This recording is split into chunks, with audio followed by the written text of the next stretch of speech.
My name is Patricia Lawson, though most people call me Pat. I am 64 years old, a retired elementary school teacher who once believed my life would end in the quiet rhythms of classrooms, chalk dust, and the laughter of children.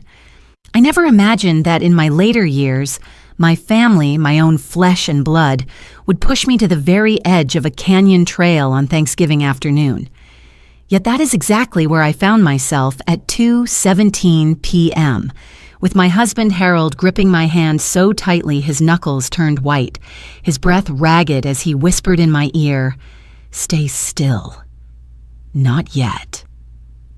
The rocks beneath my shoes felt like they could give way at any second. The drop below was a yawning silence, swallowing sound and light as though the earth itself wanted to devour us.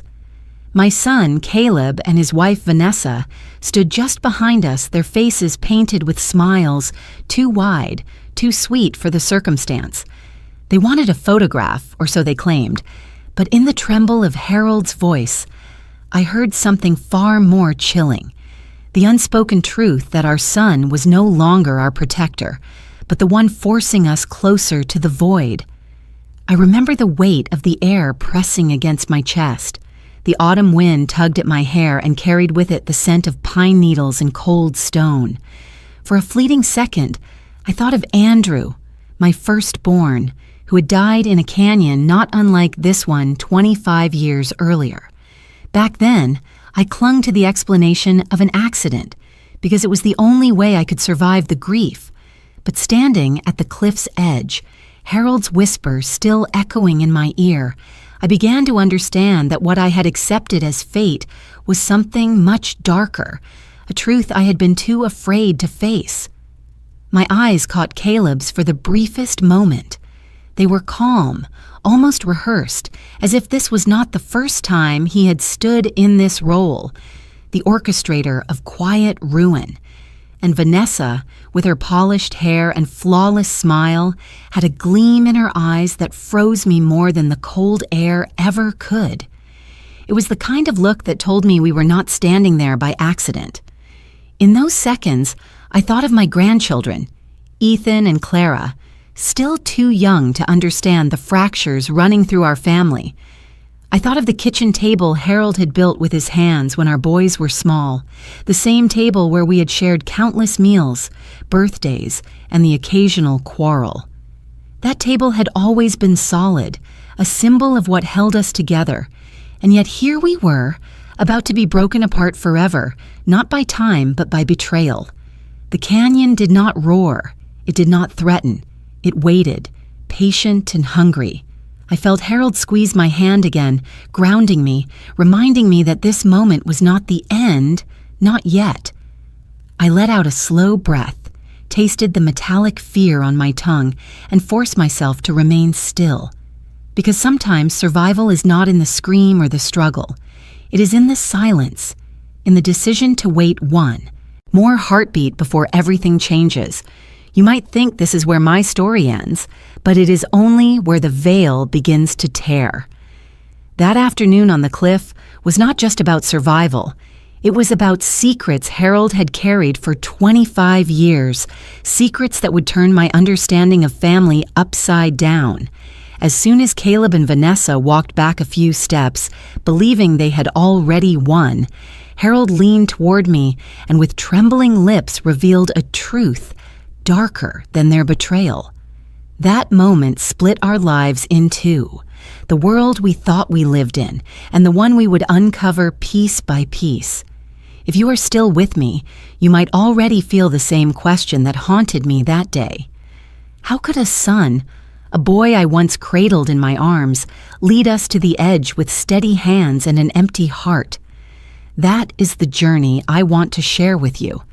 And if you stay until the end, perhaps you will understand not only what happened to us, but also why silence can be both a prison and a key. Before we walk further into this story, let me take a moment. Stories like this are never just mine. They belong to anyone who has felt betrayal claw its way into their family, anyone who has stood in silence when the ground shook beneath them. If if you've ever carried wounds that no one else could see, this space is for you. Stay with me, listen closely, and if this story touches something within you, I invite you to walk alongside me. There is more to come, and I promise it will matter. When I close my eyes and force myself away from that cliff, I see a different time, a time when life felt steady, predictable, and full of small joys that I believed would never fade. Our home sat on the outskirts of a Wyoming town, a modest wooden house Harold and I had chosen together when we were young. It wasn't grand, but it carried the warmth of our work and our love. The kitchen walls smelled faintly of cedar from Harold's carpentry projects, and my own touch showed in the shelves of worn children's books that I refused to let go of, even after retirement. That house was more than lumber and nails. It was the stage where we raised our boys. I was a teacher for more than 30 years. My days used to be filled with chalk lines on blackboards, the sound of laughter in hallways, and little notes from children who believed I was their second mother. Harold worked as a carpenter, a man who could turn a raw plank into something lasting, something you could trust to hold the weight of life. At the end of each day, I would come home to the smell of sawdust on his shirt and supper on the table. Our life was not wealthy in money, but it was rich in rhythm and meaning. Andrew, our firstborn, was gentle from the very beginning. He had Harold's patience and a light in his eyes that softened every room he walked into. Even as a boy, he was the one who would stay behind after supper to help me with the dishes, or sit with his father in the workshop listening as Harold explained how to measure twice and cut once. He dreamed of becoming an engineer, of building bridges that could connect people across impossible distances. Caleb, our youngest, came into the world with fire in his veins. He was quick, sharp, and restless. While Andrew would spend hours sanding a piece of wood smooth, Caleb would run out into the fields, chasing anything that moved. He was bright, too bright sometimes, and always wanted more. More praise, more attention, more recognition. When Andrew won an award at school, Caleb's smile faltered even as he clapped. I noticed it, though I tried to brush it aside. Sibling rivalry, I told myself. Nothing more. Back then, I believed we had struck a balance. Andrew's calm steadied Caleb's storm, and Caleb's energy kept Andrew from disappearing into his books. They were two halves of a whole, I thought. Two boys who would grow into men who loved each other as fiercely as Harold and I loved them. Sundays were my favorite. We would gather at the wooden table Harold had built with his own hands. Andrew would bow his head, grateful for the meal, while Caleb teased him, trying to make him laugh before Grace was finished. I can still hear their voices rising and falling, one melodic, one insistent, both filling the room with life. We would eat cornbread and stew, the fire crackling nearby, and I remember thinking, this is it. This is what people mean when they talk about happiness. Of course, no family is without its cracks. Harold worked long hours, and sometimes his silence filled the spaces between us. I had my worries, too, about bills, about the future, about the little things Caleb said when he thought no one was listening. But those cracks seemed small compared to the whole. We were a unit, bound together by routines, memories, and the simple truth that we loved one another. Andrew, even as a teenager, carried responsibility like a second skin. He looked out for Caleb, even when Caleb did not want looking after. When Caleb got into fights at school, Andrew was the one who walked him home, his hand firm on his brother's shoulder. When Harold and I argued, Andrew was the one who would come sit beside me, his quiet presence a balm. There was a goodness in him that I thought would never be shaken. Caleb, for all his rough edges, had moments of tenderness too. He would carve little wooden figures when Harold wasn't looking, then leave them on my desk without a word. He loved fiercely, even if clumsily, and for every moment of jealousy, there were moments where he clung to Andrew like a lifeline. Looking back now, it is easy to see the seeds of what would come. The rivalry that never truly healed. The way Caleb's eyes lingered on what Andrew had. The silence Harold carried when he thought I wasn't watching. But in those days, I chose not to see it. I chose instead to hold on to the image of our family gathered in the living room, Andrew reading aloud from a book while Caleb sprawled across the rug pretending not to listen but hanging on every word. If I had known what lay ahead, the loss, the betrayal, the silence that would choke our family, I would have held tighter to those moments. I would have taken more photographs, written more things down, memorized every sound of my boys' laughter. Because once you lose it, you spend the rest of your life chasing it in echoes. The truth is, the family I thought we were died long before that afternoon on the canyon trail. It died in small pieces, splintering quietly until all that was left was the illusion of what had been. But for a while, we really did have it. A house filled with love, 2 boys who were my world, and a husband whose steady hands promised me we would always be safe. And maybe that is why the betrayal cuts so deep. Because to lose something, you first have to know what it feels like to have it. And we had it once. The memory of Andrew's death lives in me like a scar beneath the skin, tender to the touch even after 25 years.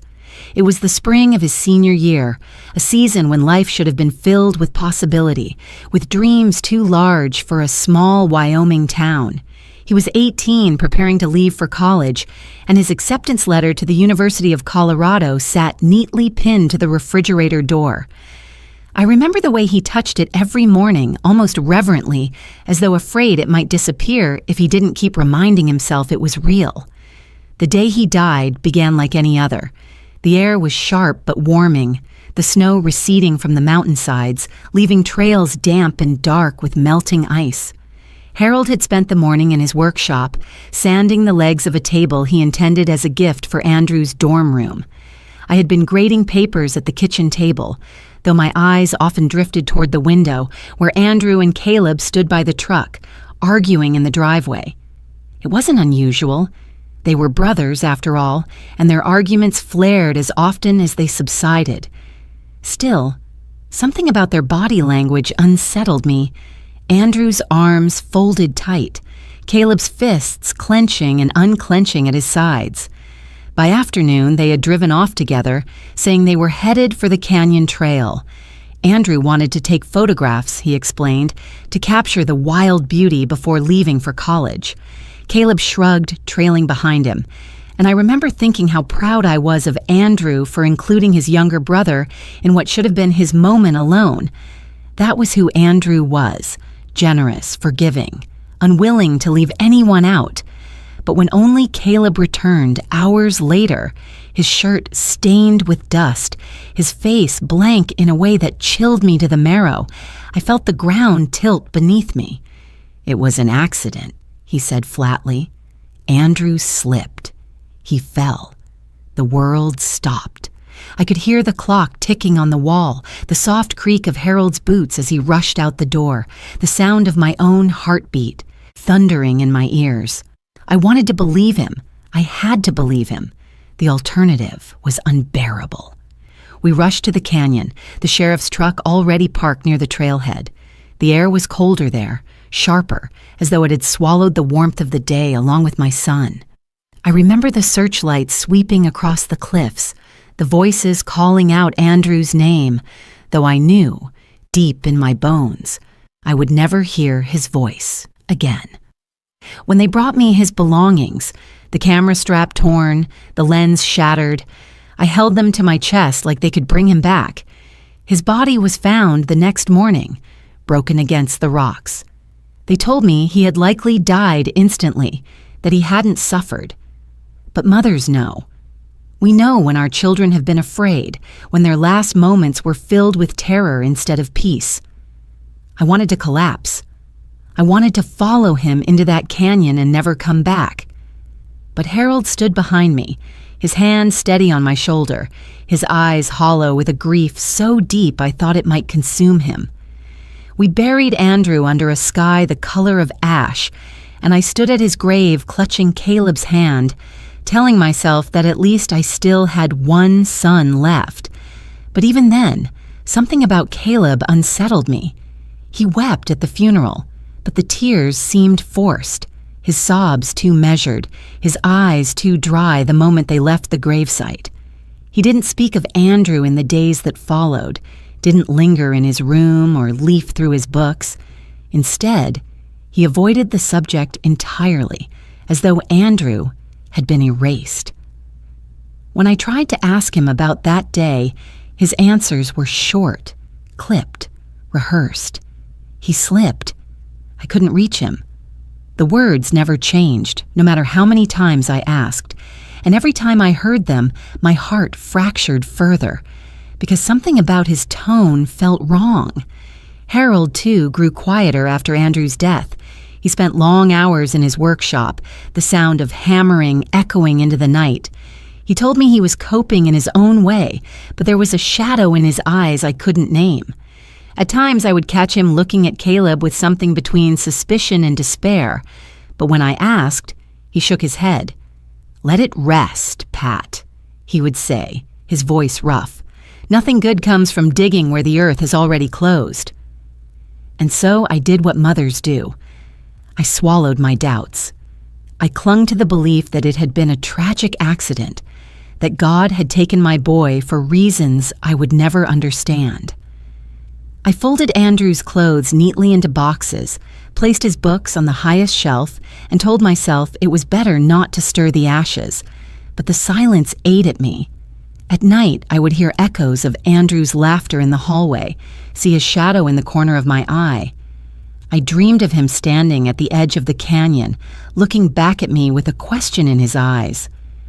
Why didn't you ask harder? Why didn't you see? Caleb moved on quickly. Too quickly. He focused on school, on sports, on building a life that seemed to grow larger even as mine shrank to nothing. People praised him for his strength, his resilience. But I saw the way he avoided my gaze, the way he flinched when Andrew's name slipped into conversation. And though I never admitted it aloud, I began to wonder if the canyon had taken more than Andrew that day. Perhaps it had taken the last thread binding Caleb to us, leaving behind a boy who no longer belonged to the family we once were. Years passed, but the wound never closed. I carried Andrew's memory like a hidden letter folded deep in my pocket, worn at the edges but too precious to discard. Every holiday, every family photograph missing his face was another reminder of what had been stolen. And though I forced myself to smile for Caleb, to carry on for Harold, there was always a part of me that stood at that canyon, waiting for my boy to climb back up. If I had known then what Harold had seen, what he had chosen to bury in silence, perhaps I would have found the strength to demand answers. But I didn't. And that silence, that choice to believe in an accident rather than face the possibility of betrayal, would haunt me all the way to the edge of another cliff decades later. In the months after Andrew's death, our home became a place where silence grew like ivy, winding its way into every corner. The laughter that once filled the rooms was gone, replaced by the muffled creak of Harold's footsteps in the workshop and the faint hum of the refrigerator in the kitchen. For me, each day felt like moving through water, heavy and unrelenting. And yet, in the middle of this grief, Caleb began to change. At first, it seemed like the transformation was born from love. He rose earlier in the mornings, offering to make coffee before Harold left for the lumberyard. He stayed home more often, asking if I needed help with errands or chores. He took Andrew's place at the table, not sitting in his chair, but filling the emptiness with his presence, always watching me carefully, as if measuring whether his words brought comfort. Neighbors praised him for being strong, for stepping up when life demanded too much of us. "Pat," they would say, "you're lucky to have such a devoted son." And I would smile politely because what else could I do? I wanted to believe them. I needed to believe them. Caleb spoke softly then, his voice stripped of its old sharpness. He offered to drive me to church on Sundays, folding his hands dutifully during the hymns. He asked Harold about his carpentry, standing by the workbench as though eager to learn, though I noticed his eyes rarely stayed on the wood. Still, the gesture mattered. It gave Harold something to focus on other than his own haunted silence. But beneath the surface of these gestures, I felt a tremor. There were moments when Caleb's mask slipped, when a shadow passed across his face as he thought no one was watching. He would stare at Andrew's old photographs for too long, not with grief, but with something harder, something almost resentful. He would tap his fingers restlessly on the wooden table during supper, his smile just a beat too late, his laugh pitched too carefully. One evening, I found him in the workshop alone. He stood over Harold's half-finished table, running his hand along the grain as though testing its strength. When he noticed me, he pulled his hand back quickly and said, "Dad's really good at this. I should probably learn." The words were gentle, but his eyes flickered, and for a second I thought I saw something brittle behind them. Harold, for his part, seemed conflicted. He allowed Caleb to hover, to help with small tasks, but I often caught him studying his son in the quiet way he once studied wood for flaws. Sometimes, late at night, I would hear Harold shifting restlessly in bed, sighing heavily into the dark. When I asked, he said only, "He's trying, Pat." Maybe this is how he's healing, and I wanted so desperately to believe that. There were glimpses of tenderness that almost convinced me. One Sunday afternoon, Caleb sat with me in the living room as I hemmed a curtain. He reached over and held my hand suddenly, surprising me. "I know how much you miss him," he said softly, "but you still have me." I remember the warmth of his hand, the way my heart ached at his words. It felt like a promise, though deep inside I wondered if it was also a plea. As the years passed, this new version of Caleb became the face he showed the world. To family friends, to our neighbors, to the congregation at church, he was the dutiful son who had sacrificed his youth to care for his grieving parents. They saw his visits, his phone calls, his careful way of walking me to the car. They did not see the moments of stillness when his smile didn't reach his eyes, or the way he deflected every mention of Andrew with a quick change of subject. I told myself that grief changes people, that perhaps this was his way of building a life after tragedy. But in the deepest parts of me, I felt something else. A chill that whispered this mask was not about healing. It was about covering something that would not bear the light. And yet I clung to the mask as much as he did, because it was easier to believe in a son who had grown into compassion than to acknowledge the nagging doubts that threatened to fracture me all over again. It was easier to sit at Harold's table, to eat supper in the glow of the lamplight and pretend we were still a family, fragile but intact. Every family photograph after Andrew's death told the same story. There was Harold, solemn and steady. There was me, smiling faintly, my eyes tired but open. And there was Caleb, standing just a little too straight, his arm draped around my shoulder as though claiming the place Andrew had once held. At first, I told myself it was love. Over time, I began to wonder if it was possession. There is a peculiar cruelty in grief. It doesn't just take what you love, it reshapes what remains. Caleb became both my comfort and my unease, my anchor and my shadow. I leaned on him because I had no choice, because the boy I had lost left a silence too vast to face alone. And in doing so, I ignored the cracks forming beneath the mask he wore so well.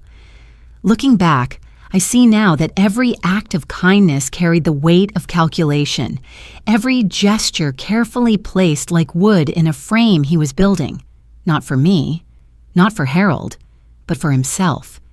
He was shaping a future where we would depend on him completely, where his mask would not just protect him, but serve as a doorway to something darker. In those years, I mistook that mask for healing. I mistook it for love. And by the time I realized what it truly was, the damage had already been done. Caleb was in his late 20s when he introduced us to Vanessa. It was during a Sunday dinner, the kind where Harold had roasted chicken, and I had set the table with Andrew's old favorite dishes, even though he wasn't there to eat them. Caleb walked in with her on his arm, and from the moment she stepped into our kitchen, I felt the temperature of the room shift. Vanessa was beautiful in the kind of way that made people look twice. Dark hair perfectly arranged, a smile that lingered just long enough to charm, eyes sharp enough to measure everyone in the room. She extended her hand to me, her grip firm, and said, "Mrs. Lawson, it's such a pleasure. Caleb's told me so much about you." Her voice was honey, smooth and practiced, and yet beneath the sweetness there was an edge I couldn't quite place. Harold greeted her politely, his carpenter's hands awkward as he shook hers. Ethan was not yet born, nor Clara. In those days, it was just Vanessa, gliding into our family circle as if she had always belonged, and Caleb, beaming with a pride I hadn't seen in years, sat close to her, his eyes darting between us as though gauging whether she had passed an invisible test. At first, I tried to be hopeful. I wanted to believe she might soften him, that her presence could ease the shadows that had clung to him since Andrew's death. She laughed at his jokes, praised his ambition, squeezed his hand whenever the conversation faltered. To the world, they were young, in love, and building a life together. But I noticed the way she observed everything, her gaze lingering on the details of our home. The photographs on the wall, the sturdy furniture Harold had crafted, the land visible from the kitchen window. She asked casual questions about the property, about the value of Harold's work, about the family's history. Questions that seemed innocent enough, but settled uneasily in my chest. When Caleb announced their engagement, I smiled and hugged them both, though something about the way Vanessa's eyes glittered over my shoulder made me shiver. She kissed my cheek and whispered, "You'll always be part of our family, Pat." Her words were kind, but they sounded like a contract, not a promise. Their wedding was simple, but elegant, a ceremony filled with laughter and congratulations. For a while, I allowed myself to believe that perhaps I had misjudged her.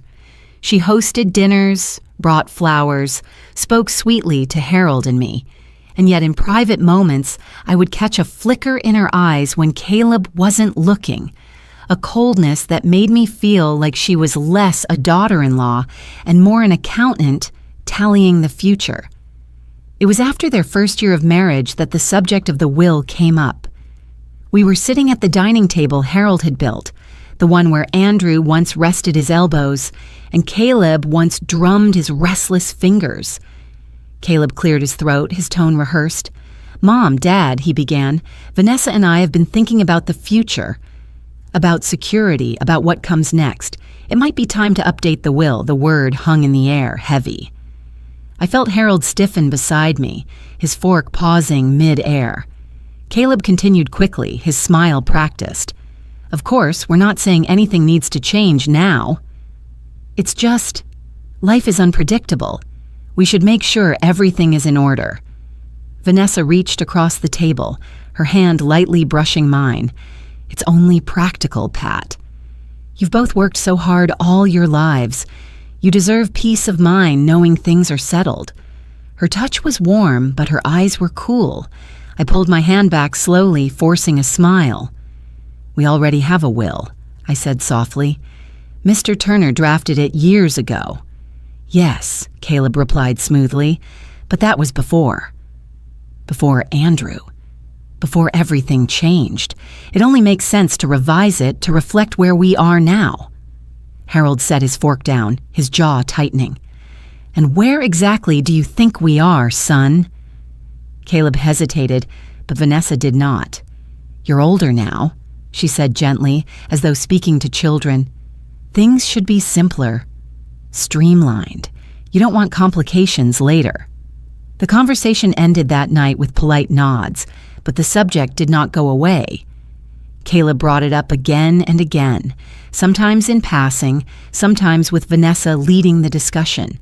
They insisted it was about responsibility, about avoiding burden, about love.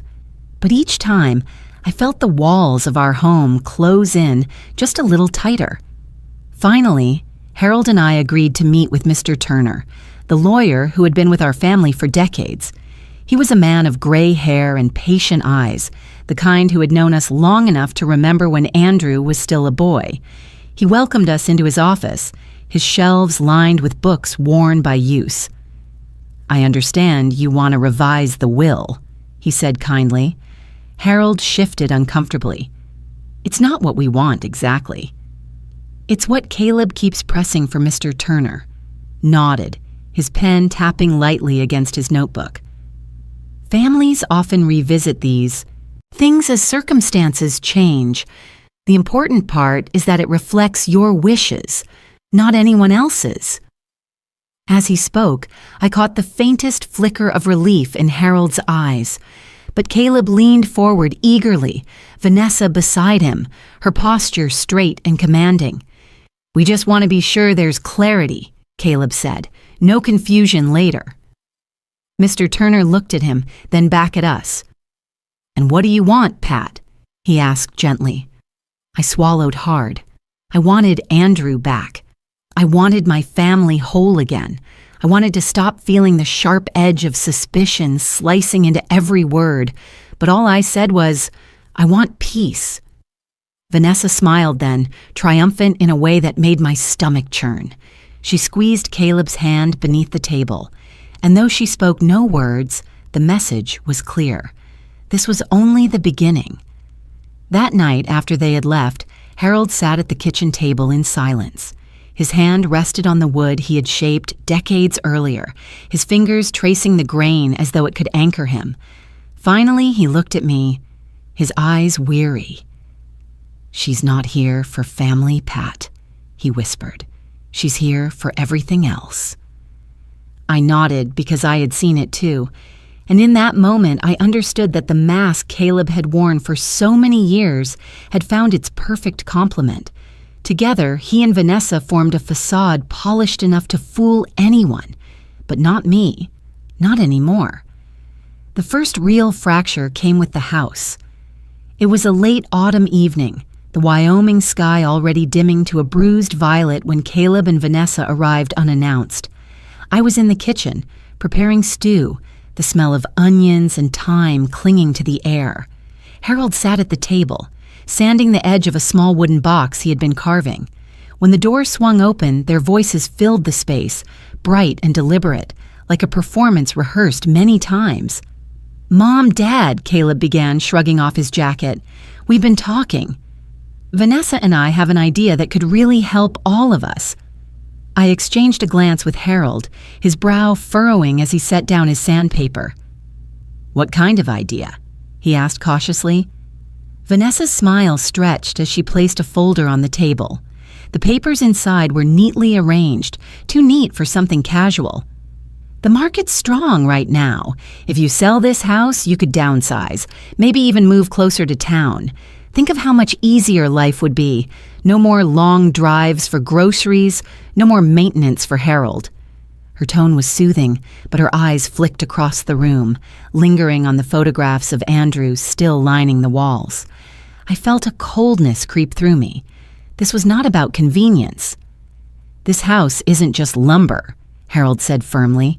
His voice had that gravelly edge I recognized from his workshop, the sound of a saw biting into wood. "It's where we raised our boys. It's where Andrew lived." Caleb leaned forward, his hands clasped together as though reasoning with stubborn children. "Dad, we know it means a lot. But sometimes sentiment holds people back.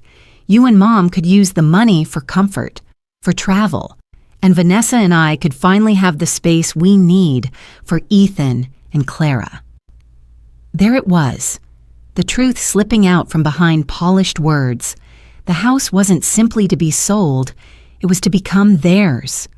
I felt my chest tighten, as if the walls themselves were listening, bracing against being claimed. I tried to steady my voice. "This house is not a burden. It's our life. It's our memory of Andrew."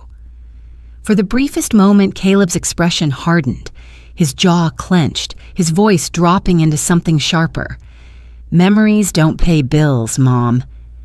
This place is worth more than what you're using it for. You should think about the future, not the past. The air stilled. Harold's hand gripped mine beneath the table, his palm rough, his fingers pressing a silent warning. Don't let him see fear. Vanessa reached over, her hand grazing Caleb's arm as if to reel him back into the performance. What Caleb means, she said smoothly, is that we love this house too. We want to make sure it stays in the family. You could still visit, of course. It would always be your home in spirit. Her words were silk, but the implication cut deep. Our home, reduced to a visit, to a guest room in a life no longer ours. I thought of the wooden table Harold had built, the one still scarred from years of meals and homework and laughter. I thought of Andrew sitting there, his head bent over textbooks, his steady voice reading aloud to his restless brother. To let this house go was to let go of the last place where we had all still been together. We're not selling, I said, sharper than I intended. My voice trembled, not from uncertainty, but from the weight of holding a line I knew I could not cross. Caleb's eyes darkened, and for the first time he didn't bother to hide the impatience simmering beneath his smile. You're being unreasonable. This is an opportunity, and you're just clinging to the past. Harold straightened in his chair, his tone steady and final. The answer is no, son. This house isn't for sale. Not now, not ever. The silence that followed was thick. Vanessa closed the folder with deliberate calm, her lips pressed into a thin line. Caleb leaned back, exhaling through his nose, like a man restraining himself from saying what he really thought. When they finally left, the stew on the stove had gone cold. Harold and I sat in silence, listening to the sound of their car pulling away, the gravel crunching under the tires like a warning. That night, as I lay awake, I realized something had shifted irrevocably. The mask Caleb had worn for years, dutiful, caring, attentive, had cracked. For the first time, I had heard the steel in his voice, seen the calculation in his eyes. He was no longer pretending only for us. He was starting to believe his own performance, convincing himself that what belonged to us should rightfully belong to him. I pressed my face into the pillow, staring at the shadowed ceiling, and whispered Andrew's name like a prayer.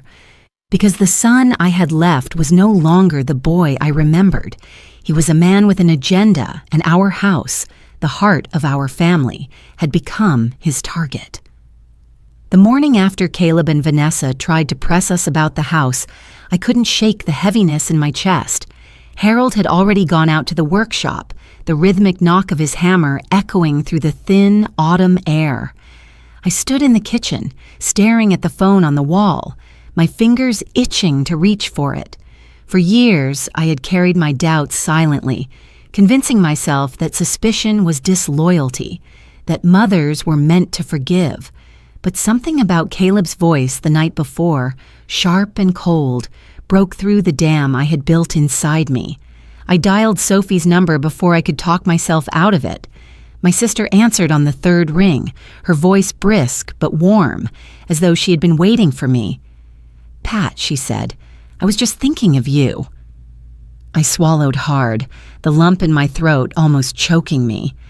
Sophie, I don't know what to do. Caleb, he wants us to sell the house. He and Vanessa keep pushing. There was silence on the other end for a moment, then a long sigh. I've been waiting for this call. Her words startled me. What do you mean? Pat, I love you, but you've been blind when it comes to Caleb. Ever since Andrew died, you've looked at him like he's your only lifeline. But don't you remember what Andrew said before? Before that day? My hand tightened around the receiver. The memory of Andrew's smile, his calm eyes, came rushing back like a tide I had tried to hold at bay. What are you talking about? I whispered. Sophie's voice dropped low, steady. Andrew told me once, weeks before he died, that he was worried about Caleb. He said Caleb had gotten himself into trouble with money, that he was desperate. Andrew wanted to confront him, to make him stop before he did something reckless. Pat, he was afraid for Caleb, not himself. And then days later, Andrew was gone. The kitchen spun around me. I gripped the counter with my free hand, the old wood pressing into my palm. "Why didn't you tell me this before?"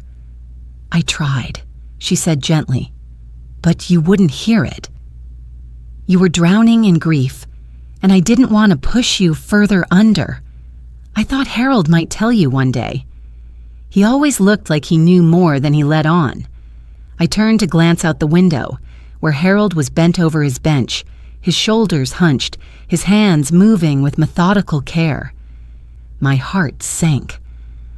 Was that what had haunted his silence all these years?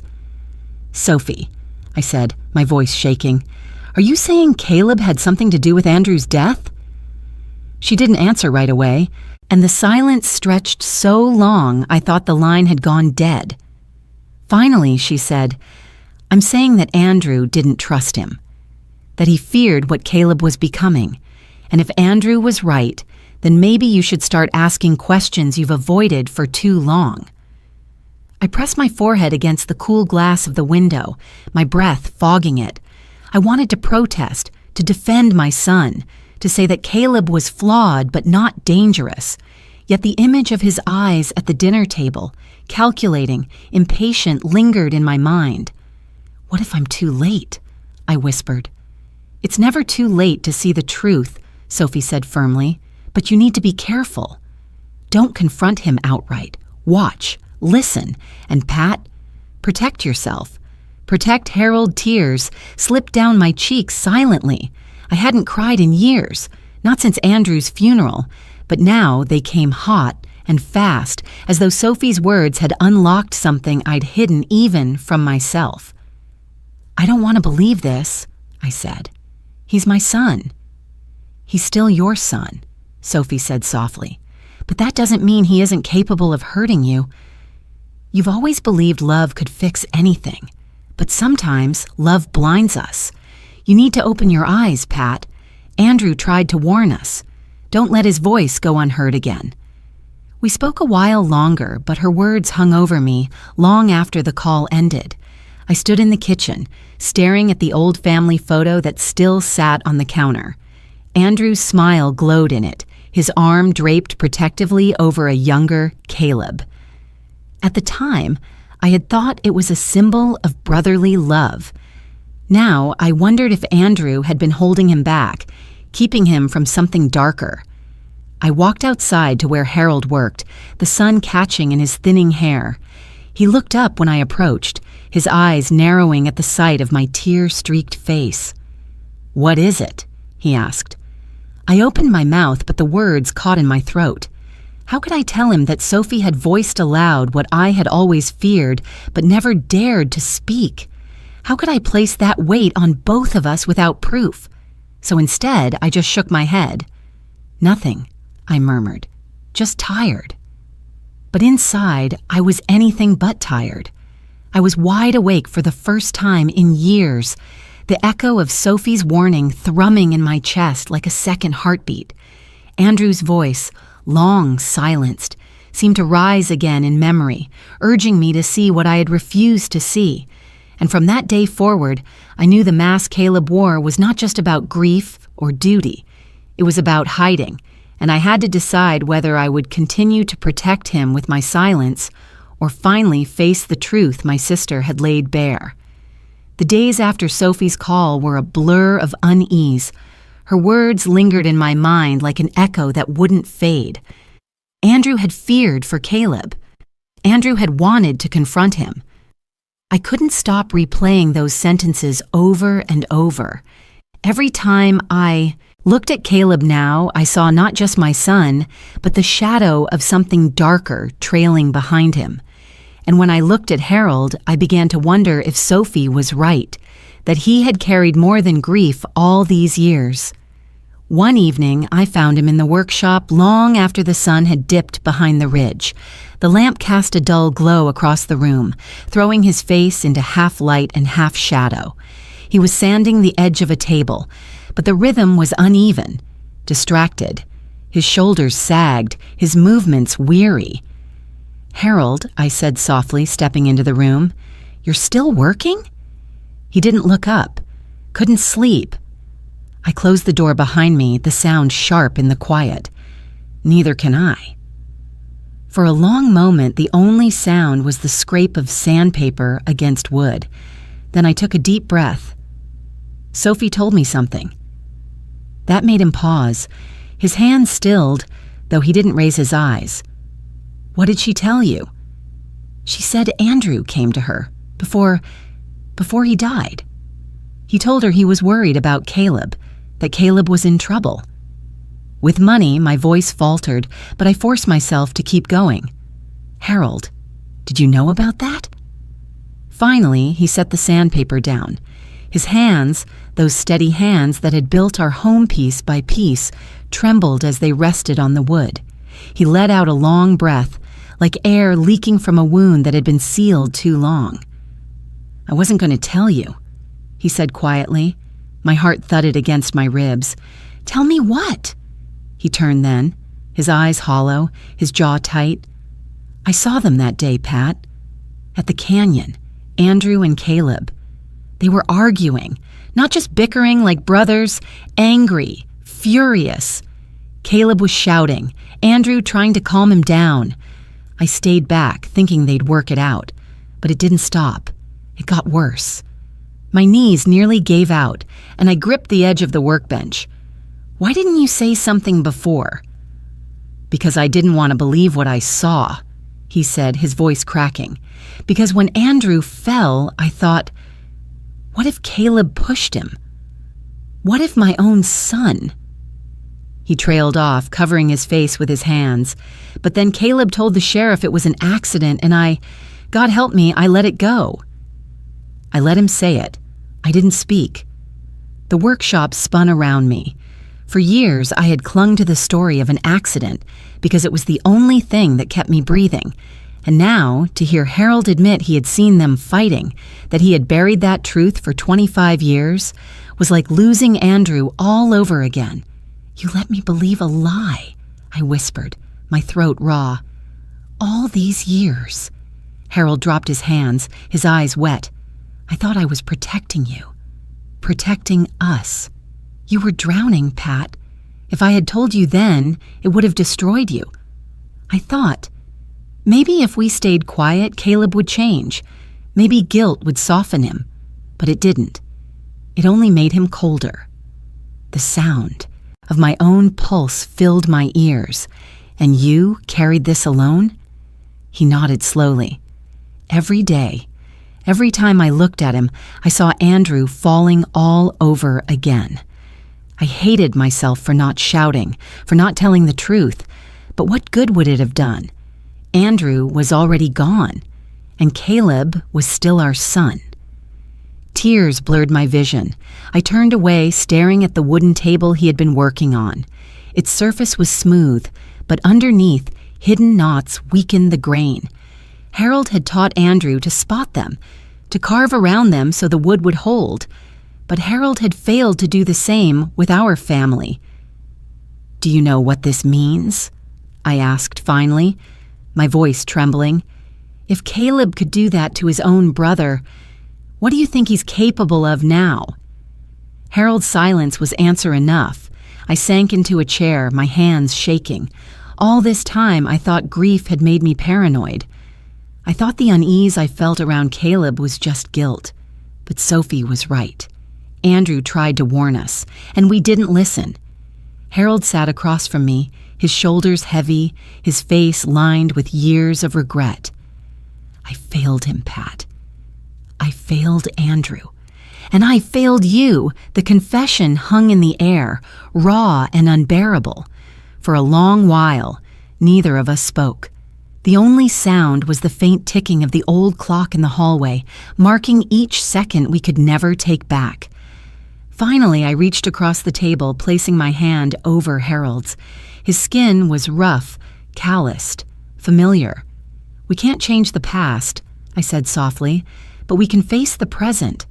We can stop pretending Caleb is the son we wish he were. We can start seeing him for who he really is." Harold's eyes lifted to mine, searching. There was fear there, but also something steadier, a quiet resolve that I hadn't seen in years.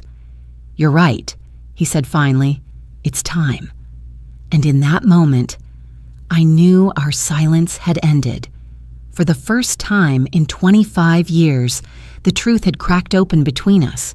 Not the whole truth, perhaps, but enough to shatter the fragile mask we had built around Caleb, enough to change everything that came next. It was a gray afternoon when the phone rang, the kind of day where clouds sat low over the mountains, pressing down on the house with their weight. I was folding laundry in the living room, the old family photo of Andrew and Caleb staring back at me from the mantel, when the shrill ring startled me. I wiped my hands on a towel and lifted the receiver. "Mrs. Lawson?" a man's voice asked. "Yes, this is she." "This is Mr. Patel from First State Bank." "I'm sorry to trouble you, but I've been trying to reach Caleb and haven't been successful. Is he available?" Something in his tone made my stomach clench. "No, he doesn't live here." "What is this concerning?" There was a pause, the kind that tells you the person on the other end is debating whether to speak. "I probably shouldn't say much," he admitted. "But since you're his emergency contact, please remind him that his payment of $150,000 is severely past due. We've already extended grace twice. If we don't hear from him soon, there will be serious consequences." The number hit me like a physical blow.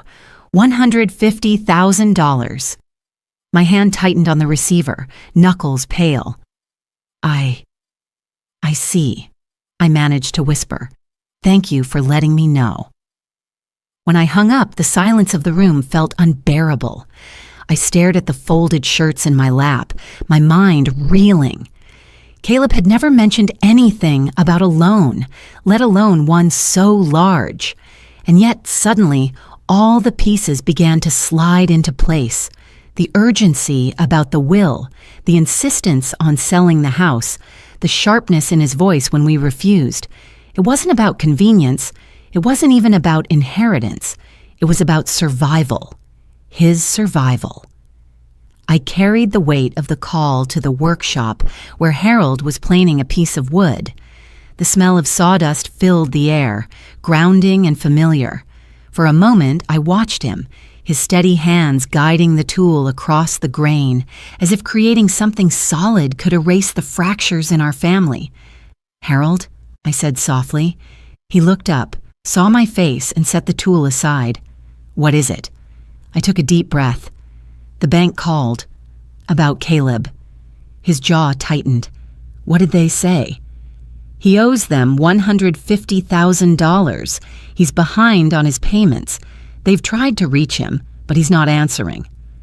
Harold's eyes darkened, and he rubbed his hand across his forehead. "I knew it," he muttered. "I knew something was off. The way he's been circling us, pushing about the house, pressing about the will, it wasn't about love, it was about money." I sank into the chair beside the workbench, my body trembling. Why didn't he tell us? Why didn't he just ask for help? "Because asking would mean admitting weakness," Harold said bitterly, "and Caleb's never been able to stand feeling less than Andrew." The mention of Andrew's name stung like a blade. I pictured my eldest son, the way he had steadied Caleb, the way he had tried to protect him, and I remembered Sophie's words. Andrew had wanted to confront him about money troubles. My throat tightened as the pieces clicked into place. Caleb's desperation wasn't new. It had been there 25 years ago, and Andrew had seen it. I pressed my palms to my face, trying to steady myself. "Harold, what if Andrew's death wasn't just about anger? What if it was about this, about money?" Harold was silent, but his eyes told me everything. He had thought the same thing. maybe for years. We can't ignore this anymore, I said firmly, lowering my hands. If Caleb is desperate enough to hide this from us, desperate enough to circle our house like a vulture, what else might he do? Harold leaned against the workbench, his hands gripping the edge. I thought I could carry this secret alone. I thought by keeping quiet about what I saw that day at the canyon, I was protecting you. But I see now, silence only made him bolder. My heart pounded. So what do we do? For a moment, Harold didn't answer. He looked at the wood shavings on the floor, at the table half-built behind him, at the life he had crafted with his hands. Then he met my eyes, and there was no hesitation in his voice. We prepare, Pat. We stop pretending Caleb is the boy we raised, and we make sure whatever he's planning next, we're not caught off guard. That night, I couldn't sleep. I lay awake beside Harold, the words of Mr. Patel circling in my head. $150,000. Debt so heavy it could drown a man. I thought of Caleb's calm eyes at Andrew's funeral, the way he had never looked back at the canyon. I thought of Vanessa's smile, sharp and unyielding, and I realized that our son's troubles were no longer just his own. They were about to swallow us whole. I rose quietly and walked into the living room where the moonlight cast long shadows across the photographs on the wall. Andrew's face stared back at me, forever young, forever kind. I whispered into the darkness, "I'm sorry, my boy." I should have seen sooner. I should have asked harder questions. The house creaked in the wind, the walls holding secrets I had been too afraid to face. But now, with the bank's call still ringing in my ears, I knew the truth could no longer be buried. Caleb's debt was not just financial. It was moral, spiritual, a weight that had begun long before Andrew fell. And if we didn't act, that weight would drag us down with him. The phone rang just after supper, when Harold and I were clearing the table. The night was calm, the kind of evening where routine usually brought comfort. The scrape of plates, the hum of the dishwasher, the faint smell of pine drifting in through the open window. But when I lifted the receiver and heard Caleb's voice, smooth and cheerful in a way that felt rehearsed, unease crept over me. "Mom," he said, "I've been thinking. You and Dad have your 42nd wedding anniversary coming up. Vanessa and I want to do something special. We thought we'd take you both out to the Canyon Trail this weekend. You know, make it a celebration. Pictures, a picnic, the works I froze, the word canyon slicing through me like a shard of glass." My hand tightened around the phone cord. "The canyon?" I repeated softly, my eyes flicking to Harold, who had stopped mid-motion, a dish still in his hand. "Yes," Caleb continued, his tone light, almost too light. "It's beautiful this time of year. The leaves are changing, the air's crisp, perfect for a family outing. And besides, you two deserve it. You've sacrificed so much for us. Let us treat you." On the surface, it sounded generous, thoughtful even. But underneath, I heard something else. The insistence, the control in the way he framed it as a gift we couldn't refuse. "Caleb," I said carefully, "your father and I aren't much for big outings anymore. You know that." There was a pause, then a soft chuckle. "Mom, don't be stubborn. It's just a few hours. We'll handle everything. Vanessa's already packing baskets. Think of it as a way to make new memories." New memories. The word sent a chill through me. My old memories of the canyon were haunted enough. The place where Andrew had died, the place where Harold's silence had begun. To return there now, under Caleb's insistence, felt like walking into a storm I had seen forming on the horizon for years. "I'll talk with your father," I murmured, trying to buy time. "Good," Caleb replied briskly. "We'll pick you up at noon Saturday." Don't worry about a thing. When I hung up, the silence between Harold and me was deafening. He set the dish down slowly, his jaw clenched tight. "The canyon," he muttered, "of all places." I sat down heavily, my hands trembling. "Harold, it's not just a celebration. He wants something from us. Maybe the house, maybe the will, or maybe—" I couldn't finish the sentence. Harold's eyes met mine, dark and unflinching. "I don't think this is about asking anymore.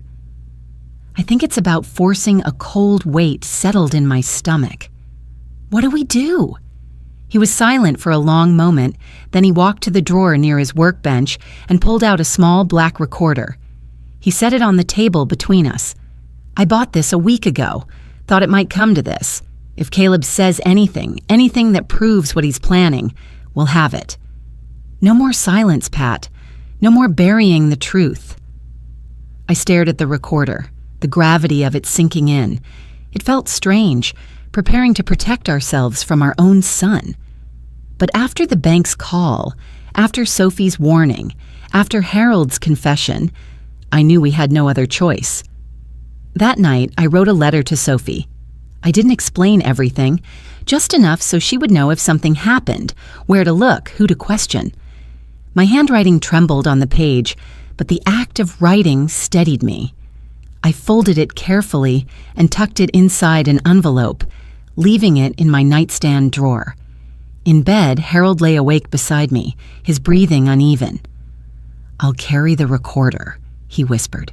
"Don't react, no matter what Caleb says. Just stay calm.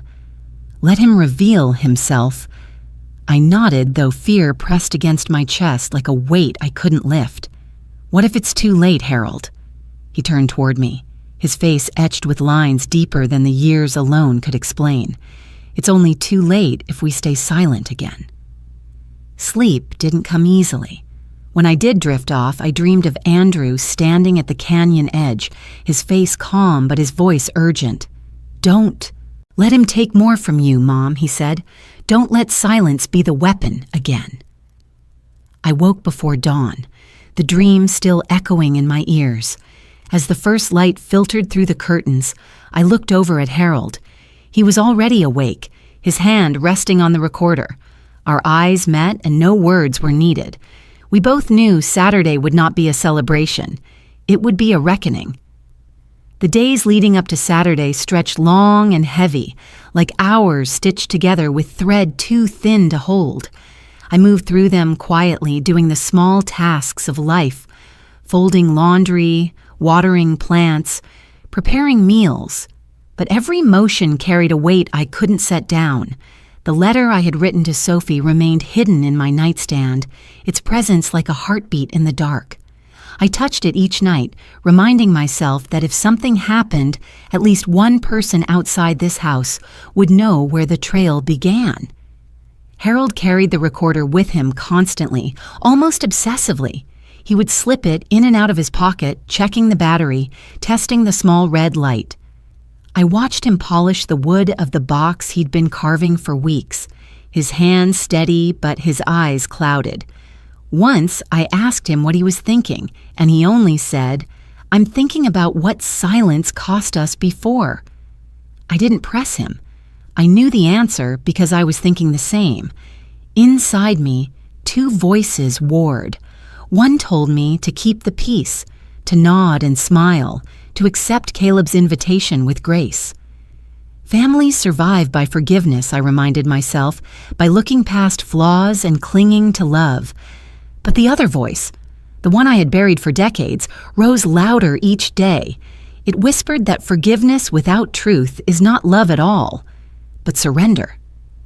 I found myself staring at Andrew's photograph more often, the one where he sat on the porch steps with a book in his lap, sunlight catching in his hair. His smile was calm, gentle, untroubled. I would whisper to the glass, "What would you want me to do? Would you want me to fight? Or would you want me to keep this family from tearing apart completely?" And though the photograph offered no reply, in the silence I felt his absence pressing an answer on me. He had tried to warn us. He had spoken, and we hadn't listened. To remain quiet now would be to betray him twice. One evening, as I set supper on the table, Caleb's name lit up my phone. I let it ring until the machine picked up, his voice cheerful and insistent as he reminded us of the celebration. When the message ended, Harold looked at me across the table. "Do you want to back out?" he asked. I shook my head slowly. "If we back out, he'll find another way. At least this way we'll be ready." He nodded, though unease shadowed his eyes. We ate in near silence, the scrape of forks loud against the plates. Each bite tasted of dread. That night, long after Harold had drifted into a shallow sleep, I sat at the desk in our bedroom, staring at a blank sheet of paper. My hand shook as I began another letter, this one to Ethan and Clara. I didn't know if they would ever read it, but I needed to leave something for them, something to remind them that their grandparents had loved them without condition. I wrote about summers in the yard, about Harold teaching Andrew to build birdhouses, about the sweetness of cornbread cooling on the windowsill. I wrote that love was not meant to be sharp or manipulative, that they deserved better than the examples set before them. When I folded the letter, tears blurred my vision. I tucked it beside the first one, and in that act I felt a strange calm. I had prepared for the worst. I had broken the silence that had bound me for so long, if only on paper. The next morning, Sophie called. Her voice was brisk as always, but beneath it I heard concern. "Pat, I keep thinking about what we talked about. Please, if you feel unsafe, cancel. Don't go." I closed my eyes, gripping the receiver. "Sophie, if I cancel, Caleb will only push harder. He's circling us. This isn't about one afternoon, it's about everything. I need to see this through." She sighed heavily. "Then promise me you'll be careful." "I promise," I whispered, though the words felt fragile. After we hung up, I found Harold in the yard, fixing the latch on the gate. His movements were deliberate, his face set. I walked to him and placed my hand on his arm. "We're not going to be silent anymore," I said. He turned, his eyes meeting mine. "No," he agreed. "We're not." That night, lying in bed, I listened to the wind rattle the windows. Every creak of the house sounded like a warning. My body trembled, not only with fear, but with anticipation. For so long, silence had been my shield. But silence had cost me Andrew, had cost me peace, had left me living beside shadows instead of truth. Now I was stepping into the unknown, into danger, but with eyes open. As sleep finally pulled me under, I clung to Harold's steady breath beside me and the letters waiting in my drawer. If Saturday ended with loss, at least the truth would not be buried with us. Saturday arrived draped in a silence that felt heavier than any storm. I woke before dawn, sitting at the edge of the bed with my slippers on, staring at the floorboards as if they might tell me how the day would end. Harold was already awake. He sat in his chair by the window, fully dressed, his hands folded in his lap. The recorder was in his pocket, and though he said nothing, I could see in the way his jaw tightened that he was rehearsing the weight of carrying it. I moved through the motions of the morning with the deliberate care of someone who knew this could be their last. I brewed coffee, buttered toast neither of us ate, folded the dish towel over the oven handle just as I always did. The normalcy of it made my chest ache. Every small gesture whispered goodbye. At noon sharp, the crunch of tires on gravel announced Caleb and Vanessa's arrival. Their SUV gleamed in the sun, its back loaded with picnic baskets and folded blankets. Vanessa stepped out first, her smile practiced, her eyes scanning me with the precision of someone evaluating a chessboard. Caleb followed, waving broadly. "Happy anniversary," he declared, his voice too bright. "We've got everything set up." "It's going to be a beautiful day," Harold and I exchanged a look. I forced a smile, tucking my hand into Harold's arm. "Thank you," I said. "It's very thoughtful." The ride to the canyon was filled with false cheer. Vanessa talked about the children, Ethan's grades, Clara's drawings, sprinkling in details as though we were simply another family on another pleasant drive. Caleb asked Harold about the workshop, about whether he'd finished the table he'd been carving. On the surface, it was ordinary conversation. But underneath, I felt the silence, the unspoken tension threading through every word. I kept my eyes fixed on the passing landscape. The fields blurred into forests, the forests into rocky slopes. Each turn of the road pulled us farther from safety, deeper into memory. When the first glimpse of the canyon appeared on the horizon, my breath caught. The ridges rose jagged against the pale sky, their shadows cutting across the valley like scars. Harold's hand brushed mine discreetly, a reminder. I pressed back, grounding myself in his touch. When we parked at the trailhead, the air was cool and sharp, tinged with pine and the faint mineral smell of stone.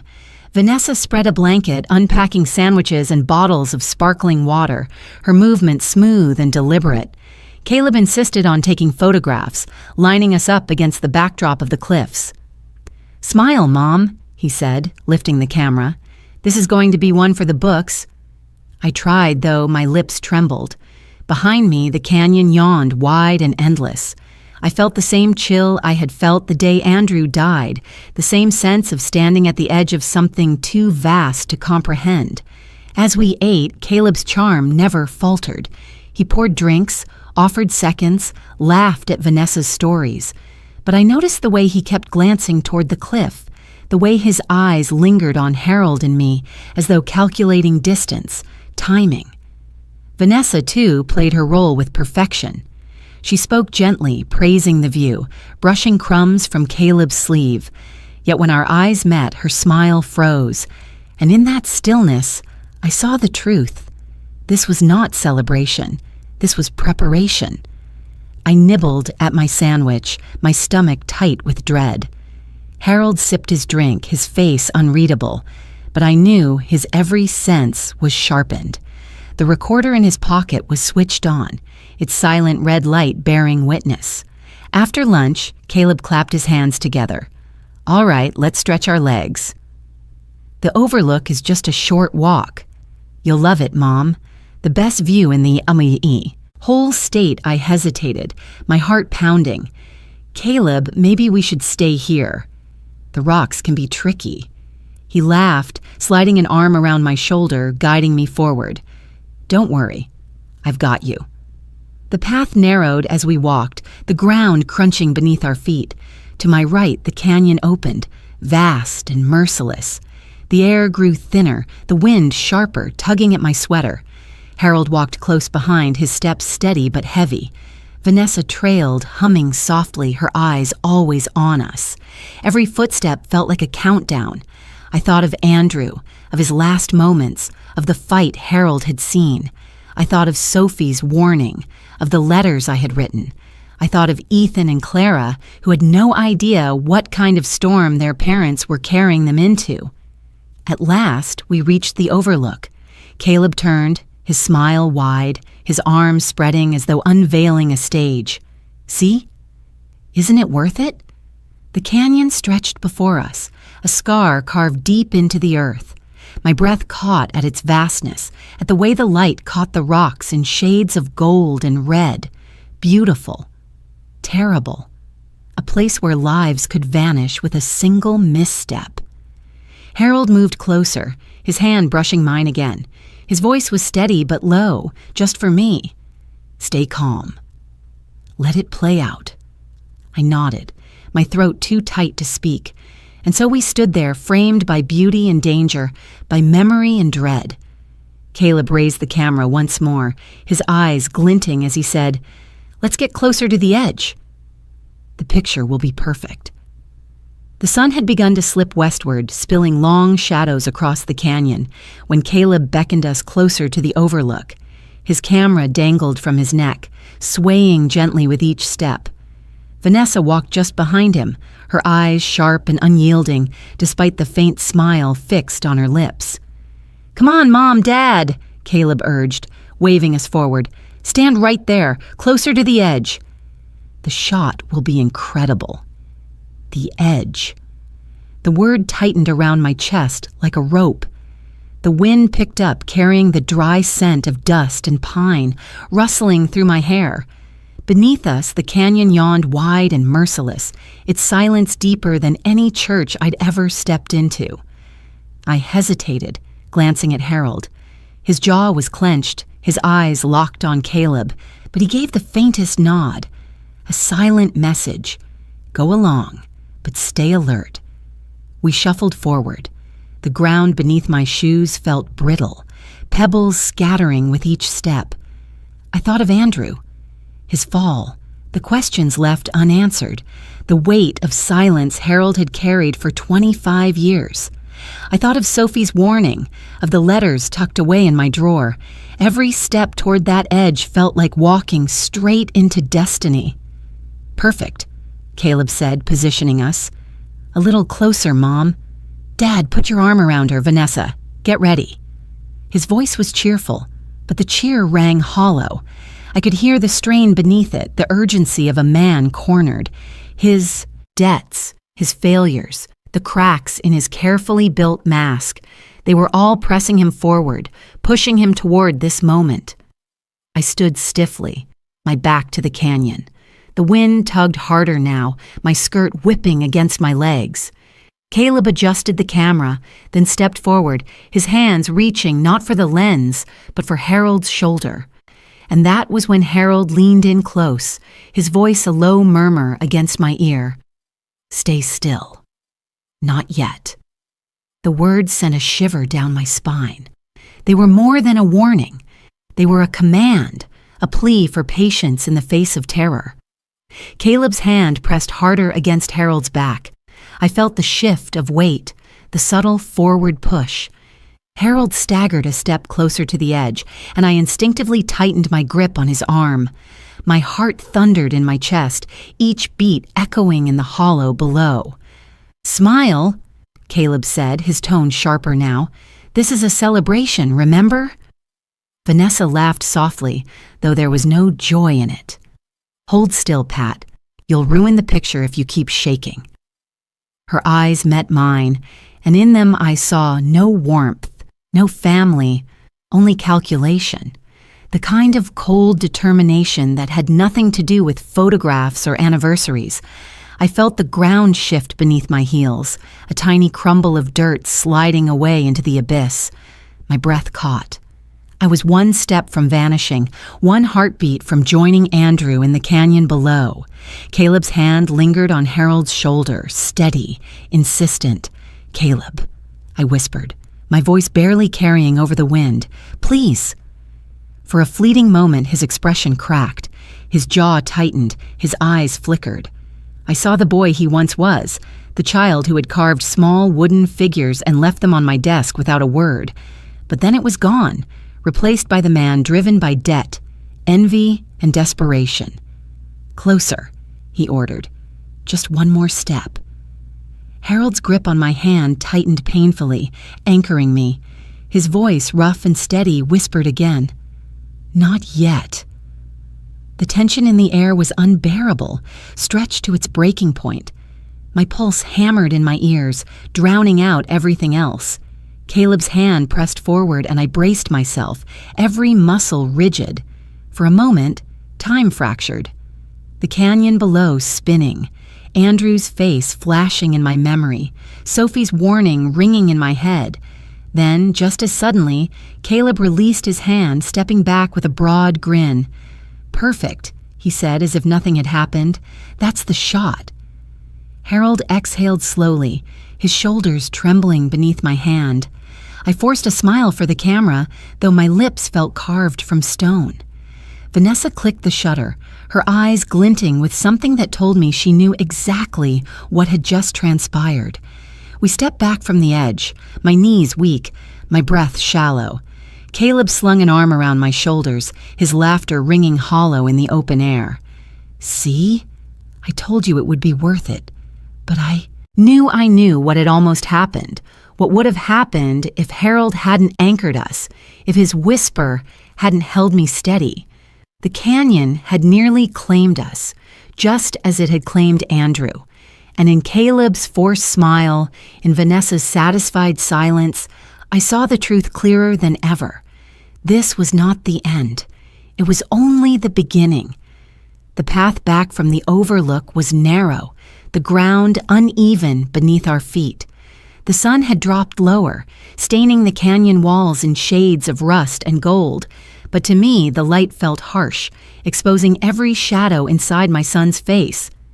Caleb walked just ahead, his camera swinging at his chest, his stride brisk. Vanessa followed closely, the picnic basket now empty, her eyes never leaving Harold and me, as though she feared we might slip from her grasp. My heart hadn't slowed since the moment at the edge. Harold's whisper still pulsed in my ear, a steady refrain. Stay still. Not yet. I clung to it like a lifeline, even as fear gnawed at me. The trail curved sharply, the cliff yawning once more to our right. Caleb stopped suddenly, turning toward us with a grin that didn't reach his eyes. "Why don't we get just one more picture?" "The light is perfect here." Harold stiffened beside me, his fingers brushing mine, the recorder in his pocket pressing against my awareness. "We already took plenty," he said evenly, but Caleb's grin widened. "Come on, Dad." "Just one more." For old time's sake, Vanessa's hand slipped into Caleb's, her touch light but commanding. "Do it," she murmured, too quiet for anyone but us to hear. I felt the air thicken, the canyon pulling at us like a silent accomplice. My knees trembled as Caleb gestured for us to step forward again. Harold obeyed, his movements measured, guiding me with him.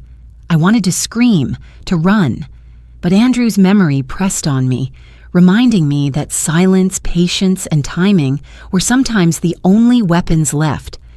We stood near the edge again, the rocks loose beneath our shoes. Caleb lifted his camera but didn't raise it to his eye. Instead, he set it against his chest, both hands free now, his body coiled like a spring. And then it happened, so fast and yet slow enough that I can still see every detail when I close my eyes.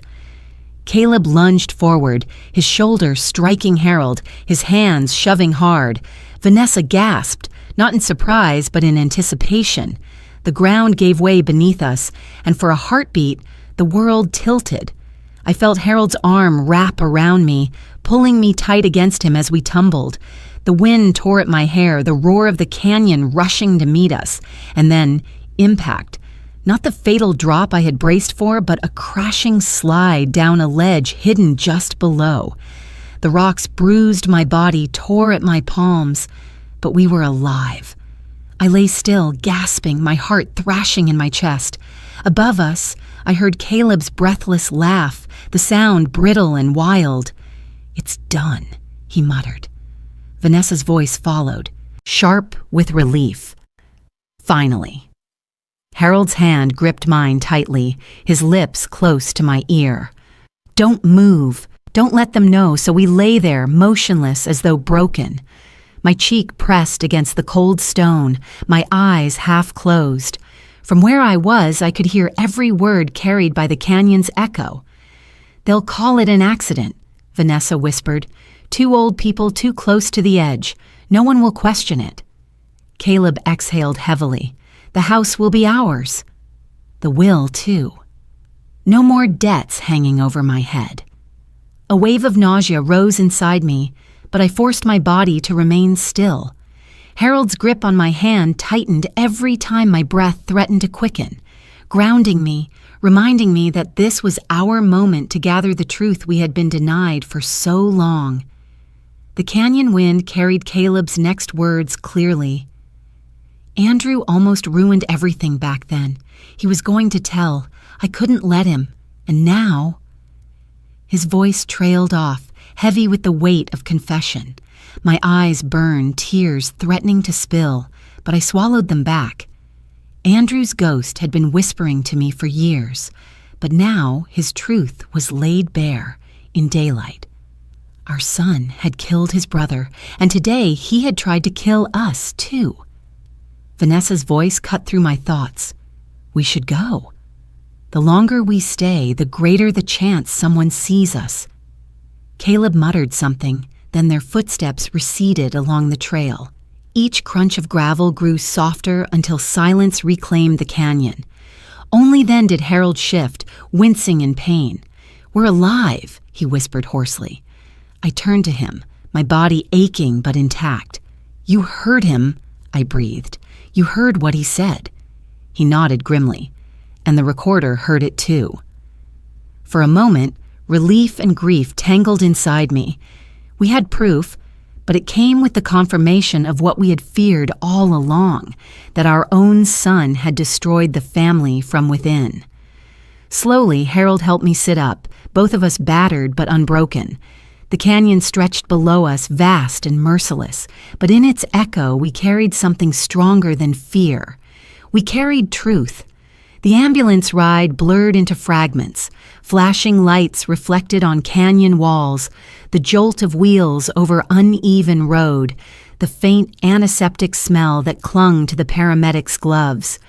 Harold and I had been found by hikers who had called for help, and though neither of us was gravely injured, our bodies bore the marks of the fall. Bruises blossomed across my ribs, a gash ran along Harold's forearm, and every movement reminded me of how close we had come to the abyss. At the hospital, the corridors buzzed with muted urgency. The walls were a pale shade of green, meant to calm, though nothing could calm the storm inside me. I lay in a narrow bed, monitors softly beeping, while Harold was wheeled into the room beside mine. We exchanged a glance, a silent vow. Not a word about the recorder, not yet. Caleb and Vanessa arrived within the hour. They swept into the ward with an air of concern, so polished it could have fooled anyone. Caleb's voice was loud enough for the nurses to hear. "Mom! Dad!" We were so worried. What happened out there? His tone was syrup, but his eyes flicked over me with a sharpness that betrayed him. He wanted to know what we remembered, what we might say. Vanessa hovered near the foot of my bed, her hand pressed to her chest in feigned alarm. "It was an accident," Harold muttered, his voice deliberately even. The rocks gave way. I forced myself to nod, though bile rose in my throat at the lie. "Yes," I whispered. "We're lucky we didn't fall farther." Relief passed over Caleb's face, not the relief of a son spared from losing his parents, but of a man who believed his secret was still intact. He exhaled loudly and sank into a chair. "I don't know what we'd do without you both," he said, his voice dripping with false warmth. The nurse who had been tending to Harold lingered in the doorway. She was young, with kind eyes and an attentive manner. Her name tag read Felicity Inns. She adjusted Harold's IV and smiled faintly. "You're both fortunate," she said softly. "That trail is dangerous." Caleb turned to her, perhaps forgetting that words spoken in hospitals have a way of carrying farther than one intends. "Fortunate," he said, his laugh hollow. "You don't know the half of it. If Andrew had just kept his mouth shut back then, none of this would have been necessary." The words slipped out like a stone dropped in still water, sending ripples that froze the air. My breath caught, my fingers curling into the sheet. Harold's eyes widened, locking on mine. Nurse Felicity stiffened slightly, her expression flickering before she regained her composure. She adjusted the monitor with deliberate calm, though her ears had clearly caught every syllable. "What did you say?" she asked lightly, her tone almost playful, as if inviting him to repeat himself. Caleb's face flushed. He forced a chuckle. "Nothing. Just rambling. Stress, you know?" He waved his hand dismissively, but the tension in his jaw betrayed him. Vanessa stepped forward quickly, her voice smooth, redirecting the moment. "My husband has been under immense pressure. Please don't take his words seriously." But the damage was already done. Felicity's eyes lingered on Caleb, sharp with awareness. She gave me the faintest glance before leaving the room, her footsteps quiet but purposeful. Caleb stood abruptly. "We should let you rest," he said. "We'll come back tomorrow." Vanessa leaned in, her lips brushing my cheek, her whisper cold against my skin. "Get well soon, Pat." When they were gone, the silence in the room felt heavy, but beneath it ran a current of something new. Hope. Harold turned his head toward me, his voice low. She heard him. I nodded, tears brimming. And she knows what it means. We didn't speak further. The nurses came and went, checking vitals, adjusting machines, but my mind was fixed on Felicity. Would she speak up? Would she remember every word Caleb had said? For the first time in decades, I felt the weight of truth shifting, tilting toward us. That night, as Harold slept fitfully, I stared at the ceiling tiles above my bed, tracing their pattern like a map leading somewhere better. My body ached, but my heart was alive with a clarity I hadn't felt since Andrew's death. Caleb's mask had cracked, not in the privacy of our home, not in whispers I could never prove, but here, in a place where others could hear. When the nurse returned at dawn, she paused at my bedside. Her eyes met mine, steady and knowing. She didn't speak of what she had overheard, but she didn't need to. Her presence was enough. For the first time in years, I allowed myself a long, deep breath. The silence that had smothered us for so long was breaking, not with shouts or confrontations, but with slips of truth carried on the careless tongue of the son who thought he had won. I was discharged from the hospital 2 days later, though the bruises still mottled my arms and ribs. Harold moved slower than usual, but his eyes held a steadiness that had been absent for years. We returned home to the familiar creak of the porch steps and the quiet hum of the house that had seen too much. I thought perhaps we would have a few days of silence before Caleb returned with new demands. But the very next morning, a knock at the door startled me from my coffee. When I opened it, there stood our neighbor, Mr. Hargrove. His tall frame filled the doorway, his weathered face drawn serious. He held a folder under his arm, and his eyes flicked past me to Harold before he spoke. "May I come in?" I led him to the kitchen table, the one Harold had built years ago, now scarred with use but still solid. Mr. Hargrove set the folder down with care, his voice low.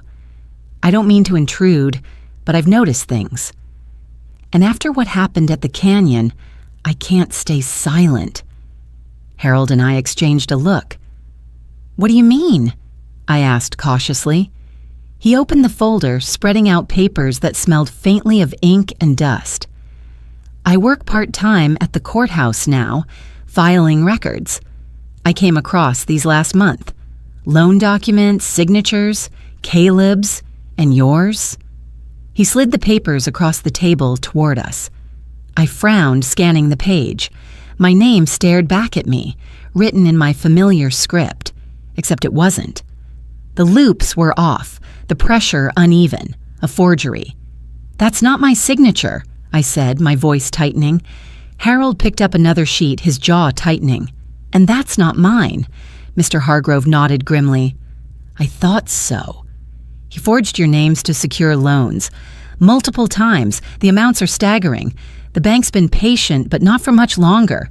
If this comes to light officially, it's not just debt, it's fraud."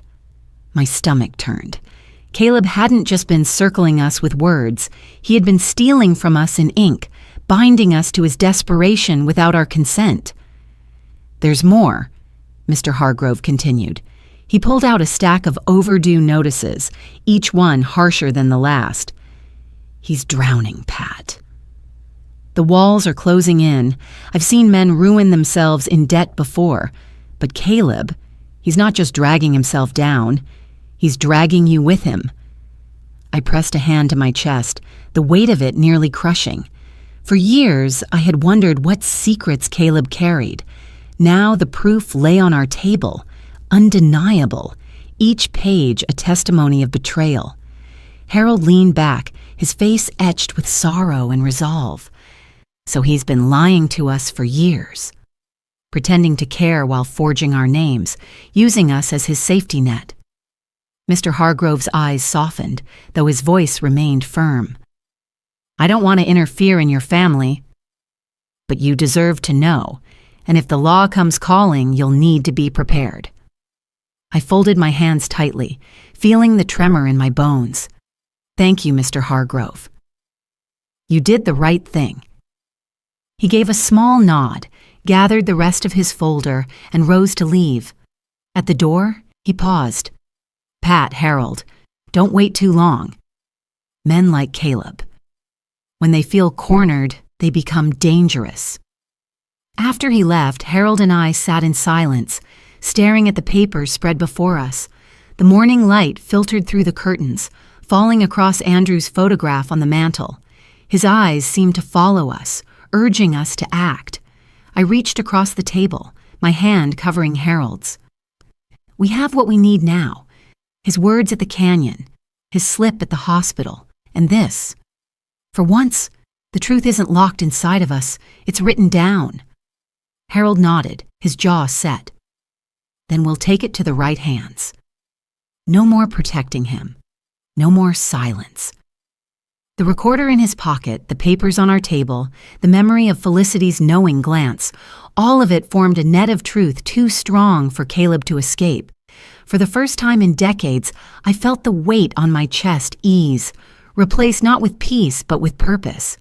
Our son had built his mask carefully, but the cracks had spread too far. And now, with Mr. Hargrove's evidence, the mask would shatter. The courthouse smelled of old wood and dust, its high ceilings echoing with the low hum of voices and the shuffle of papers. I sat on the hard wooden bench beside Harold, my hands folded tightly in my lap to keep them from trembling. Sunlight streamed in through tall windows, illuminating motes of dust that floated like suspended memories. For years, I had imagined what it might feel like to stand in this place with Caleb, but never had I pictured it like this. Our son sitting at the defense table, his head bowed but his shoulders tense. Vanessa beside him with her chin raised defiantly. The judge, a stern man with kind but tired eyes, entered, and the room quieted. "Court is now in session," he announced. His gavel struck, and the sound reverberated through me. It was the sound of finality, of the silence ending. Detective Owens presented the case first. His voice was steady, laying out the timeline. The forged documents uncovered by Mr. Hargrove, the debt notices, the bank's attempts to collect. He spoke of the incident at the canyon, how Harold and I had survived a fall that might have ended differently. And then he played the recording Harold had carried in his pocket, Caleb's voice echoing through the room. If Andrew had just kept his mouth shut back then, none of this would have been necessary. The words hung heavy, undeniable. I heard a gasp from someone in the gallery. Caleb shifted in his chair, his face blanching. Vanessa's eyes flickered, but her expression quickly hardened again. Then Nurse Felicity took the stand. Calm and precise, she testified about what she'd overheard in the hospital. Her words were measured, her presence steady. He spoke of Andrew as if his death had not been an accident.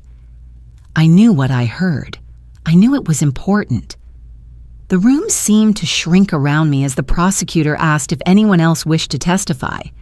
I rose slowly, my knees weak but my resolve firm. Harold's hand brushed mine briefly before I stepped forward. On the stand, I felt the weight of every eye upon me. I looked at Caleb, my son, my flesh and blood, and for a moment I saw the boy who used to leave little wooden carvings on my desk. But then I saw Andrew's face in my memory, his quiet strength, his untimely end. "My name is Patricia Lawson," I began. My voice shook at first, but I steadied it. "I am Andrew Lawson's mother, and I am also Caleb Lawson's mother. I stand here with both truths in my heart I told the court about Andrew, his kindness, his dreams, the way he had tried to protect his brother. I spoke of the day he died, how Caleb returned home too calm, too rehearsed. I recounted the years of silence, the mask Caleb had worn, the pressure he and Vanessa had placed on us to change the will, to sell the house. And then, I said, my eyes locking on Caleb's, he led us to the edge of the canyon. He smiled. He told us to step closer. My husband whispered for us to stay still. Not yet. And when the ground crumbled, when we fell, I realized something I had denied for too long. My son was no longer my son. He had become the hand that pushed us closer to death. The courtroom was silent. Caleb's head snapped up, his face pale but defiant. His voice cracked as he spoke for the first time. "Mom, stop. Please, I'm still your son?" The words pierced me, sharper than any blade. My eyes blurred with tears, but I forced myself to speak the truth that had weighed on me for 25 years. "My son died the night you killed Andrew." Gasps rippled through the room. Caleb flinched as if struck, his mouth opening, but no words coming out. Vanessa turned her face away, her mask of control faltering. I swallowed hard, my chest heaving. The boy I raised, the one who carved toys, who laughed with his brother, that boy is gone. The man sitting before me is a stranger, and I will not protect him with my silence anymore. When I stepped down from the stand, Harold rose in my place. His testimony was brief but unflinching. He admitted what he had seen that day at the canyon with Andrew and Caleb. The fight, the rage, the silence he had carried all these years. His voice cracked with regret, but it carried the weight of truth. By the time both sides had finished, the evidence was overwhelming. The forged documents, the recorded confession, the witness testimony, it was all there, laid bare. The mask Caleb had built for so long had shattered piece by piece. When the judge finally spoke, his voice was steady, final. This court finds Caleb Lawson guilty of fraud and of attempted harm. Further investigation into the death of Andrew Lawson will proceed with full weight of the law. His gavel struck once more, and with it decades of silence ended. As bailiffs moved to escort Caleb and Vanessa away, he turned to me one last time, his eyes wild with desperation. "Mom," he pleaded, "I can change. Please, don't let them take me." But I did not move. My hands gripped the edge of the bench, my body trembling but my heart steady. "You made your choice long ago, Caleb?" I whispered, though I wasn't sure if he heard. When the doors closed behind him, I exhaled a breath I had been holding for 25 years. Tears rolled down my cheeks, but they were not the tears of silence. They were the tears of truth finally spoken. Harold reached for my hand, his fingers warm and rough. We sat together in the quiet hum of the courtroom, surrounded by strangers yet not alone. For the first time since Andrew's death, justice had stepped into the room, and I knew we had done what needed to be done. The weeks after the trial passed like a slow unfurling, the tension that had gripped our home, loosening thread by thread. The house felt different now, not lighter exactly, but honest. The silence that had once suffocated us had shifted into a quiet where healing could begin. Ethan and Clara came to stay with us soon after. They arrived with small suitcases, their eyes wide and uncertain, as though they weren't sure if they were guests or something more. Ethan, at 12, tried to act older than he was, carrying his sister's bag and standing protectively beside her. Clara, only 9, clutched a stuffed rabbit, her cheeks pink with the effort of holding back tears. I knelt to their level, opening my arms. For a moment they hesitated, but then they both came to me, pressing their small bodies into my chest. I held them tightly, feeling their trembling slow against me. Harold stood behind us, resting a hand on Ethan's shoulder, his voice rough but gentle. "You're safe here. You'll always be safe here." Our days together became a rhythm. I packed lunches for school, braided Clara's hair, helped Ethan with his math homework at the kitchen table Harold had built long ago. In the evenings, Harold taught Ethan how to sand wood, showing him how to follow the grain while Clara sat beside me, sketching birds and flowers in her notebook. The house, once echoing with absence, began to fill with the sounds of children again. Laughter, footsteps, the quiet hum of ordinary life. Still, at night when the house was still, I found myself drawn to Andrew's photograph on the mantel. I would sit in the rocking chair, a notebook on my lap, and write. At first the words came haltingly, but soon they flowed, as though Andrew himself were listening on the other side of the page. "Dear Andrew," I wrote one night. It has taken me 25 years to speak the truth out loud. I thought silence would protect us, but it only buried you deeper. I am sorry for every day I chose quiet instead of justice. But know this, your voice was never truly gone. It lived in me, in your father, in Sophie, waiting for the moment we would no longer be afraid. The ink blurred as tears fell onto the page. I wiped them away and continued, your brother is lost to us. I wish it were different, but I cannot change what he became. I can only protect what you loved most. Ethan and Clara are with us now. I see pieces of you in them. Ethan's stubborn kindness, Clara's gentle heart. I promise you they will know love that is steady and real, not twisted by fear or greed. They will grow up safe, Andrew. They will grow up knowing who their father's brother really was and who he could have been. When I finished, I folded the letter carefully and placed it in the drawer beside the first one I had written before the canyon. This time, though, it was not a secret hidden away in case of tragedy. It was a goodbye, a bridge between past and future. One evening, Clara found me with the notebook still in my lap. She climbed onto the chair beside me, resting her head on my arm. "Grandma," she whispered, "do you think Daddy ever loved us?" The question pierced me. I wrapped my arm around her, pressing a kiss to her hair. "Yes, Clara," I said softly. "In his own broken way, he did." But sometimes love gets lost inside people. What matters is that you are loved now, and you will always be loved. She nodded, her eyes heavy with sleep, and I carried her to bed, tucking the stuffed rabbit in beside her. Ethan was already asleep, curled up under the quilt Harold's mother had made years ago. I stood in the doorway watching them breathe evenly and felt the first true peace I had known in decades. Later that night, Harold and I sat together on the porch. The sky stretched clear and wide above us, stars freckling the darkness. He reached for my hand, his thumb brushing over my knuckles. "We lost Andrew," he said, quietly, his voice breaking. "We lost Caleb too, but maybe we can build something new with what's left." I leaned my head against his shoulder, the night air cool against my face. "We will," I whispered, "for them, for Andrew, for us." The rocking chair creaked gently.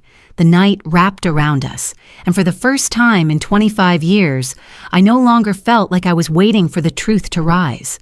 It had been spoken, justice had come, and love, though battered, had found its way back into our home.